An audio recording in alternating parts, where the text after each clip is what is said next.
Bonjour à tous et bienvenue dans une nouvelle vidéo. Ça y est, la Formule 1 est de retour après 3 semaines de pause. On va retrouver nos 20 héros à Zandvoort. L'attente a créé du manque et ça fait beaucoup de bien. Nous sommes désormais prêts à assister au dénouement de cette saison où il reste pas mal de points d'interrogation et de choses très intéressantes à observer. À commencer par peut-être le plus important, le titre. Qui va être champion ?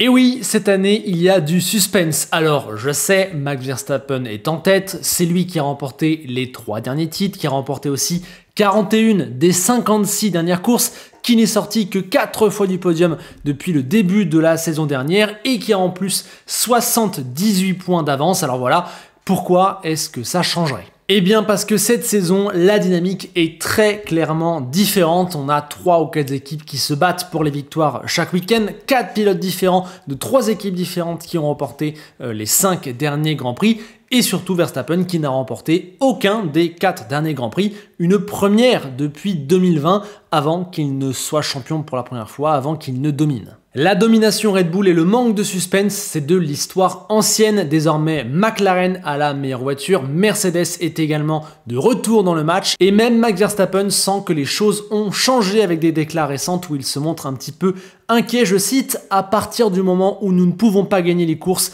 l'histoire devient difficile et c'est toujours soit une Mercedes, soit une McLaren qui va plus vite. » Il le sait, il n'est plus en position de force. Alors voilà, est-ce qu'aujourd'hui, à 10 courses de la fin, l'impensable peut se produire?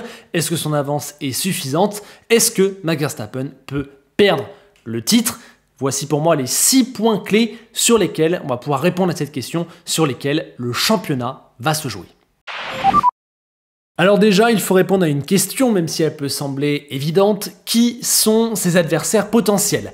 Personnellement, même si c'est encore possible, je vais exclure les pilotes Ferrari puisque tout ce qu'il s'est passé chez les Rouges depuis le Canada me semble les disqualifier. Il y a eu un retour de pas mal d'erreurs, une petite résurgence du passé chez Ferrari et aussi un package d'améliorations amené à Barcelone qui n'a pas fonctionné, qui leur en a fait prendre un de retard. Aujourd'hui, ils sont plus à la 4e force. Ça prend un petit peu de temps pour revenir tout devant et en plus, Leclerc, le mieux placé, a déjà 100 points de retard sur Verstappen. Bref, je pense que c'est mort. En revanche, vu leur forme récente totalement inversée, on aura envie de considérer Mercedes et donc sûrement Hamilton comme des candidats au titre. Récemment, c'est la position qu'ils occupent de manière globale, mais Max a quasiment le double de points de Lewis aujourd'hui. La mi-saison est passée, il y a 127 unités de retard, il reste que 10 courses, il faudrait prendre peut-être 3 fois le total de Max sur les courses qui restent. Bref, voilà, je pense que c'est trop tard, ils se sont réveillés trop tard. Donc l'adversité ne peut venir que de McLaren et de son pilote le mieux placé, qui est aussi le plus rapide quasiment tous les week-ends, évidemment Lando Norris, qui a 78 points de retard.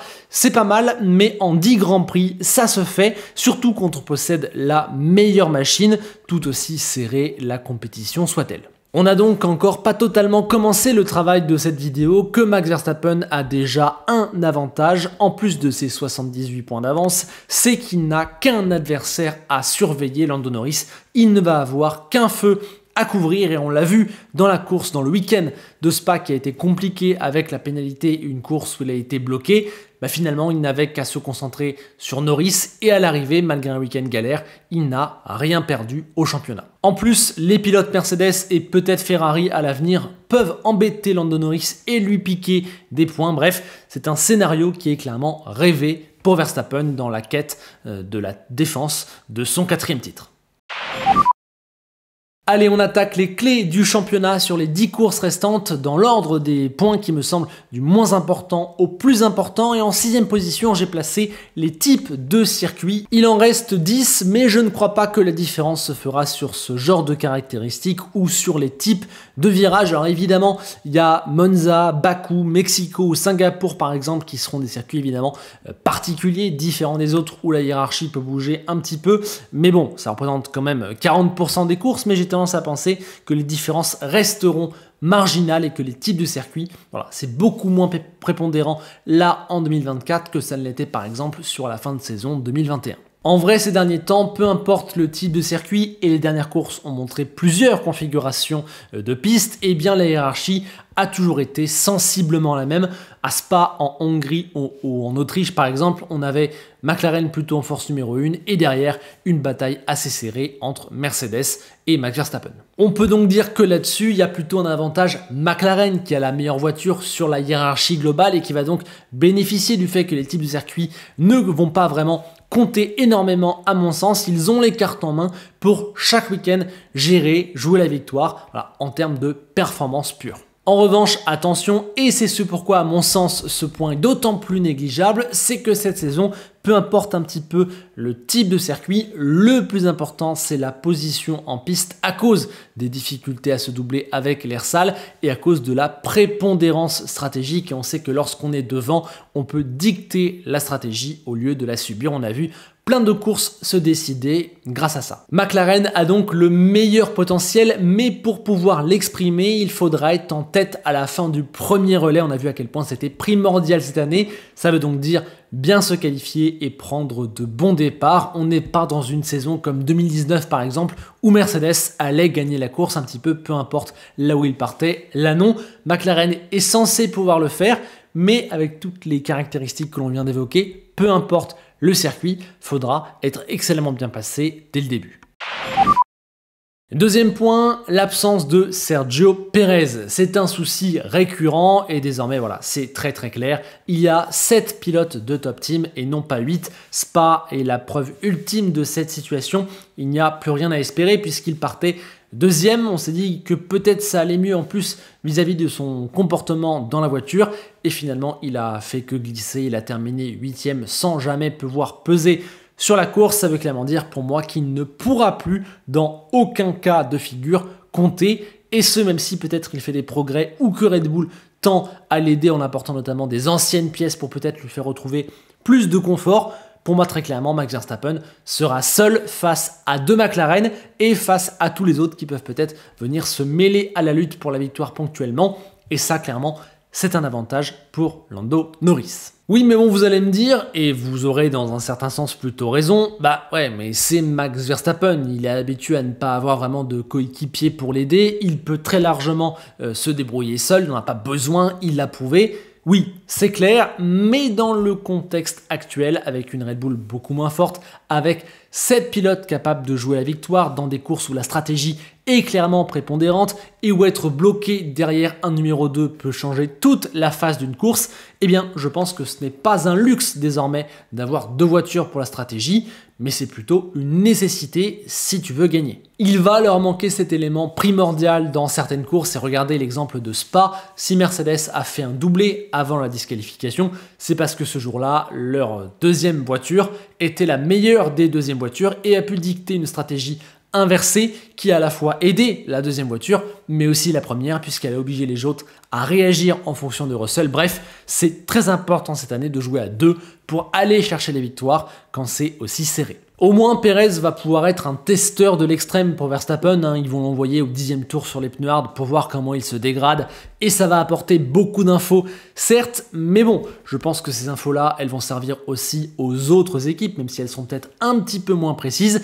Et surtout, Sergio Pérez ne pourra certainement jamais, dans les 10 courses restantes, influer de manière direct sur la course des adversaires de Max Verstappen pour l'aider à s'en défaire ou à aller vers la victoire. Voilà, il ne pourra pas bloquer, il ne pourra pas jouer l'intox, envoyer quelqu'un sur une mauvaise stratégie, obliger quelqu'un à couvrir, tenter quelque chose d'opposé pour peut-être récupérer les lauriers. Ça, c'est impossible. Red Bull ne pourra pas le faire et perd un énorme axe stratégique. Bref, pour la première fois depuis que Red Bull a commencé à dominer, Max Verstappen est seul. En 2021 et en début de 2022, Sergio Pérez avait pu compter, avait pu peser. Là, il ne pourra rien faire. Une nouvelle variable qui, à mon sens, sera décisive dans ces 10 prochaines courses, c'est les prochains packages d'amélioration qui vont être amenés. Même si je ne crois pas au retour d'une potentielle domination de peu importe quelle équipe que ce soit, eh bien la situation actuelle peut encore bouger. Il y a 10 courses, Red Bull avait une marge sur Ferrari qui était la deuxième force et McLaren était plutôt 3e, 4e pendant que Mercedes tentait de se battre avec Aston Martin. Il y a 6 courses, Red Bull était en tête, talonné par McLaren et aujourd'hui c'est plutôt McLaren qui est devant, talonné par Mercedes puis Max Verstappen. Peut-être que dans 3 courses, ce sera à nouveau Red Bull devant Ferrari et que McLaren sera plus loin. On ne sait pas, ça peut encore changer beaucoup de choses.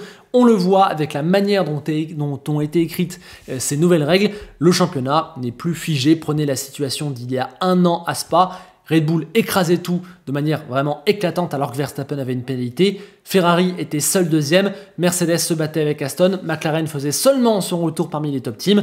La vérité de cet été ne sera peut-être pas la vérité d'octobre. Et là, il nous reste sûrement un gros package d'amélioration par équipe qui va être apporté là sur la fin de l'été. Peut-être un dernier gros, ce sera peut-être pas le cas de tout le monde sur la fin de saison. Et surtout un petit paquet d'ajustements jusqu'à la fin, surtout si c'est serré. Bref, les ingénieurs ont encore 1 ou 2 chances de faire basculer le championnat et évidemment, ce sera décisif, c'est ce qui dicte une grande partie des choses en Formule 1. Là-dessus, évidemment, impossible de prédire l'avenir, de savoir ce que les équipes ont réellement dans leur projet. Elles-mêmes n'arrivent pas à mesurer à quel point c'est bon ou pas par rapport aux autres tant qu'elles le mettent pas sur la piste. On a vu l'exemple de Ferrari à Barcelone qui a amené un package et s'est rendu compte que ça avait coincé. Personne n'est à l'abri de ça ou de l'exemple inverse, des grosses secondes de gagner potentiellement au chrono.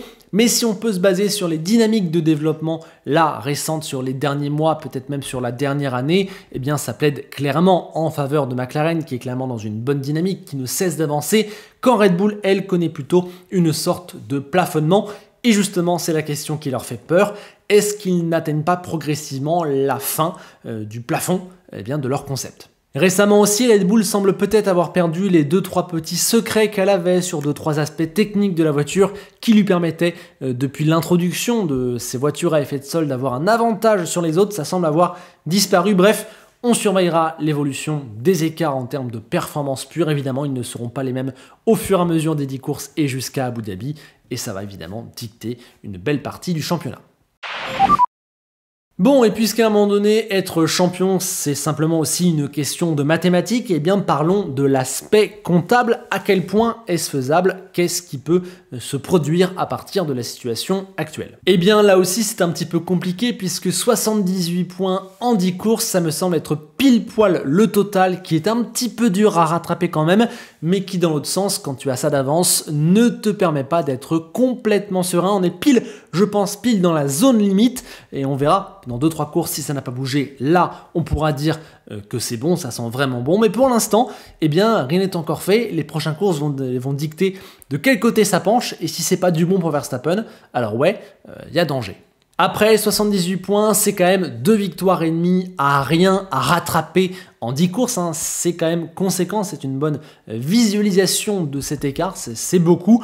Et en plus, ça voudrait dire qu'il faudrait reprendre en moyenne 8 points par week-end et c'est plus que l'écart entre la première et la deuxième place. Du coup, ça nous mène clairement de base à 2 conclusions mathématiques. La première, c'est que la marge est suffisamment fine pour que les coups du sort, abandon et erreur, eh bien, jouent un rôle très important dans cette fin de saison. Un abandon dans un sens ou un autre et la phase du championnat n'a plus le même visage. Évidemment, ça paraît bateau de dire ça, mais là, la saison est tellement serrée et l'écart est tellement entre deux que oui, si ça se passe, pour le coup, ça a un impact. C'était pas le cas l'an dernier. Et puis, la deuxième conclusion, on a commencé à l'évoquer, c'est qu'avec ce total-là à rattraper, si Norris gagne toutes les courses ou quasiment, eh bien Verstappen peut faire à chaque fois deuxième et ça suffit. Ça veut dire que Norris n'a pas totalement son destin en main, même si lui est parfait. Verstappen peut s'en sortir. Alors oui, je sais, il y a l'histoire des sprints, donc voilà, on n'est pas exactement sur un total parfait, mais voilà, disons que si Norris est exceptionnel et irréprochable,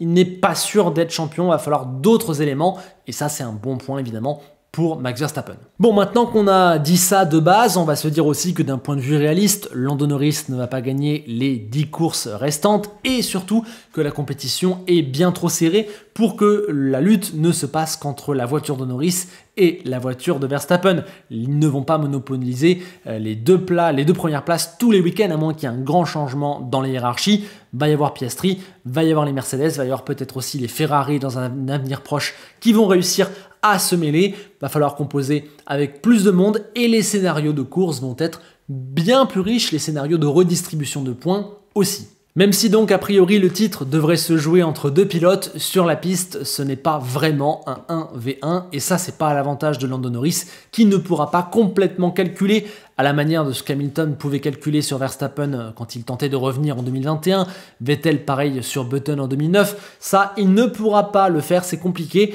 Mercedes et potentiellement Ferrari bientôt sont de grosses épines dans le pied de Lando Norris, et on voit notamment Mercedes puisque c'est elle récemment qui a pris les plus gros points, ceux dont Norris a besoin, et c'est elle qui fait les meilleurs coups. Je pense que Mercedes, c'est potentiellement la pire ennemie de Lando Norris si elle est trop forte, puisque eux, ils ont l'expérience de la gagne, ils ont deux top pilotes capables de gagner très clairement, on l'a vu, et surtout, vu leur position aux différents classements, ils ne vont rien avoir à perdre sur la fin de saison, donc eux vont jouer avec beaucoup moins de peur, beaucoup moins de choses à perdre, ouais, que McLaren et Lando Norris qui vont devoir plus mesurer leurs coups.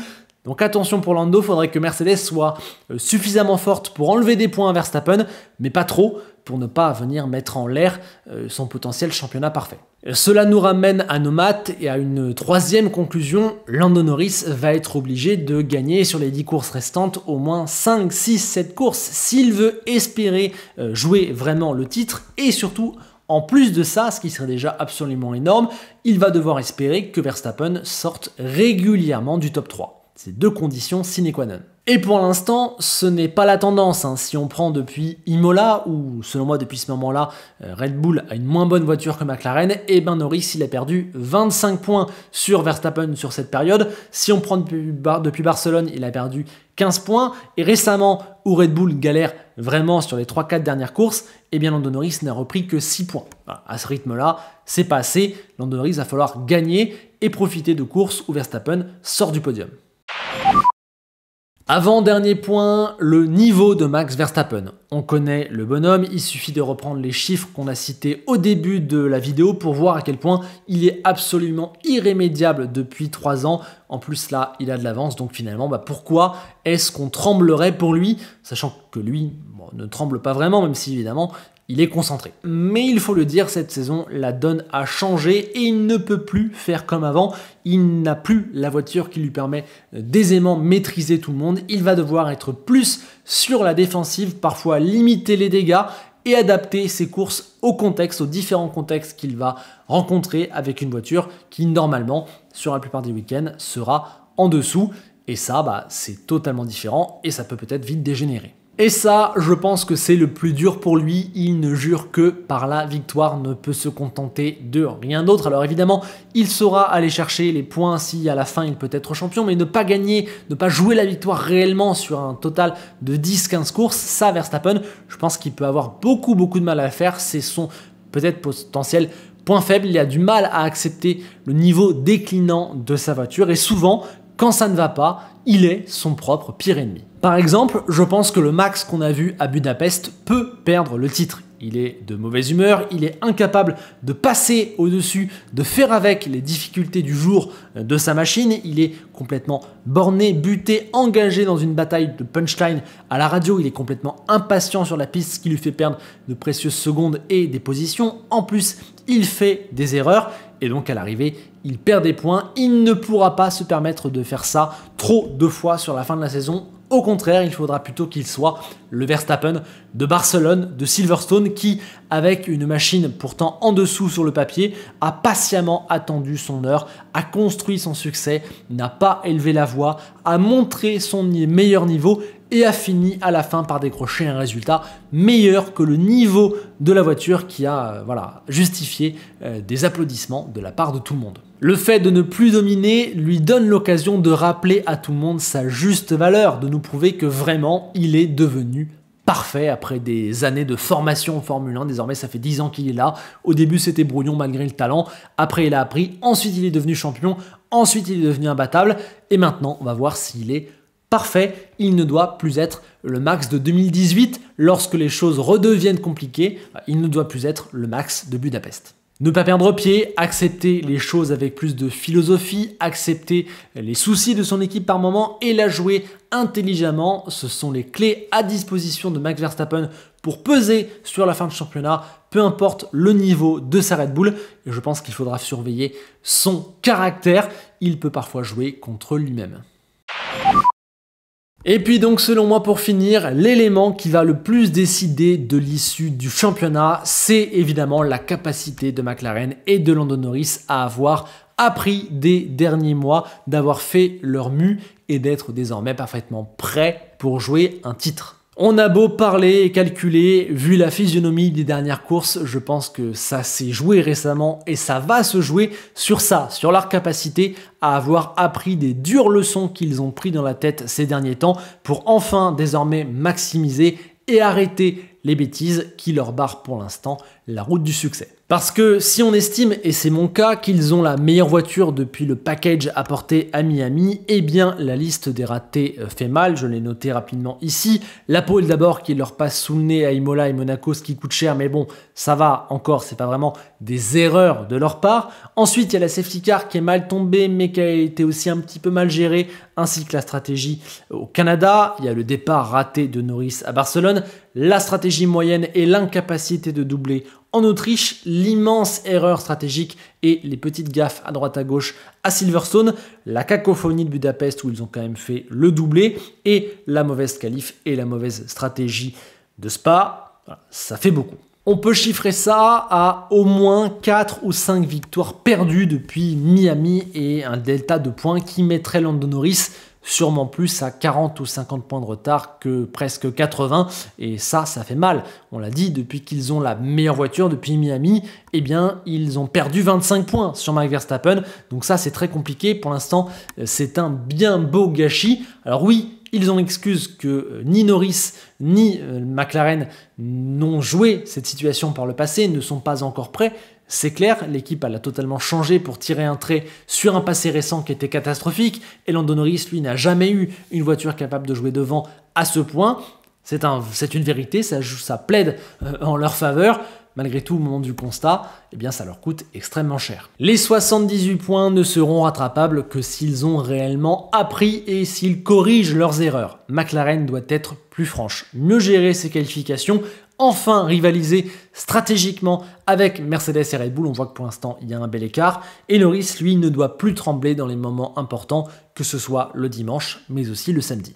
Ont-ils digéré les claques récentes? En tout cas, il le faudra, parce que si on reste sur la même dynamique que sur l'Autriche, sur Barcelone, sur Silverstone ou sur Spa, eh bien malheureusement pour McLaren, Max et Red Bull ne seront pas inquiétés.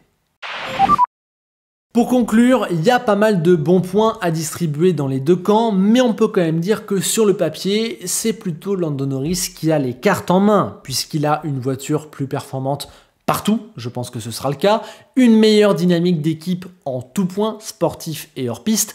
Max, lui, est seul, Red Bull est dans une crise et a peut-être atteint son plafond. Donc sur le papier, si McLaren et Norris transforment l'essai 80% du temps au lieu de 10% comme c'est le cas maintenant, eh bien oui, s'ils comptent en plus sur la concurrence pour enlever des points à Max, eh bien oui, là, c'est faisable. Et oui, mais outre les inconnus du développement qui vont évidemment redistribuer les cartes à la marge ou non, eh bien, il y a quand même ce retard qui va l'obliger à être absolument parfait. On l'a dit, Norris doit gagner 5, 6, 7 fois sur les 10 dernières courses. Vu ce qu'il a montré depuis Miami, où sa première victoire, au lieu de l'avoir débloqué sur ce côté de choker entre guillemets, eh bien on a finalement accentué que ses torts sur ce sujet-là. Eh bien oui, on a du mal à l'imaginer. Et quand on sait en plus qu'ils vont avoir besoin d'un Verstappen qui perd plus de points, même si Norris est parfait, c'est compliqué, ils ne peuvent pas compter sur eux-mêmes, ils vont avoir besoin d'une aide extérieure, soit le déclin de Red Bull total, soit un Verstappen qui s'énerve et perd pied comme à Budapest, soit des équipes qui s'intercalent comme Mercedes ou Ferrari, mais sans trop embêter Norris. Alors là-dedans, on l'a dit, McLaren a des avantages, une meilleure performance sur le papier, un numéro 2 qui est de plus en plus fort en la personne de Piastri, tandis que du côté de Red Bull, il n'y a plus personne pour aider Verstappen. Mais voilà, ce n'est pas un 1v1, il y a un petit peu trop de choses à prendre en compte dans des courses ultra tactiques à plusieurs adversaires, et avec un Verstappen qui ne sort jamais du podium, qui est celui qui fait le moins d'erreurs. C'est très dur à battre. Et puis surtout, on l'a dit, il y a les failles du duo McLaren-Norris, c'était notre dernier point, et c'est pour moi le plus important et le plus gros point noir des dernières courses. En l'état, ils n'ont pas encore prouvé être capables de gagner. Enfin, on pourrait rajouter qu'en cas de fin de saison extrêmement serrée, avec pourquoi pas un final pour le titre à Abu Dhabi, ce qui est un des seuls cas où Norris pourrait être titré vu le retard qu'il doit rattraper, ça m'étonnerait qu'il soit champion avant Abu Dhabi, Et bien dans ce cas-là, est-ce qu'on met vraiment notre confiance dans Lando Norris sur cette course-là? Bon, on va voir ce qu'il s'est passé entre-temps. S'il a gagné 8 fois, pourquoi pas? Mais bon, à lui de nous prouver quand même, parce qu'on n'en est pas encore convaincu. Donc tout ça ne permet pas d'y croire pleinement, puisque si l'on voit la même saison que ce que l'on voit depuis Miami, eh bien c'est mort, ça ne pourra pas être fait. En revanche, si on se base plutôt sur la dynamique des 4 dernières courses avec un gros déclin du côté de Red Bull, alors là, il y a plus de possibilités pour McLaren. Voilà, Red Bull va devoir se réveiller, puisque pour l'instant, ils ne sont plus dans le match pour les victoires, et on voit que depuis Spielberg, Piastri, qui est la McLaren la moins forte, a repris 21 points à Verstappen. Là, on commence un peu plus à parler. Le souci, c'est qu'à cause de ses errements, eh bien Norris, lui, en a perdu 10 avec ses bêtises sur Verstappen dans ce laps de temps. Donc voilà, on en revient à cette question que la majorité des cartes sont dans les mains de McLaren et de Norris, mais ces mains-là se sont montrées fébriles sur les dernières courses, et en plus, Verstappen et Mercedes ont aussi quelques cartes en main qui pourraient être des vrais jokers à utiliser contre le clan orange. Bref, pour moi, beaucoup de choses vont déjà se jouer là sur le double header Zandvoort-Monza. Norris doit gagner une voire 2 de ces courses-là directement maintenant.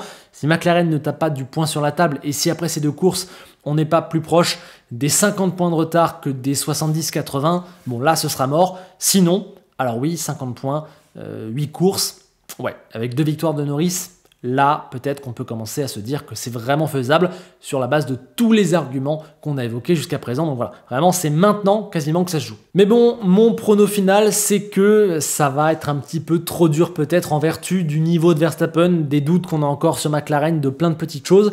Je vois Norris partir d'un petit peu trop loin et être encore un petit peu trop faible.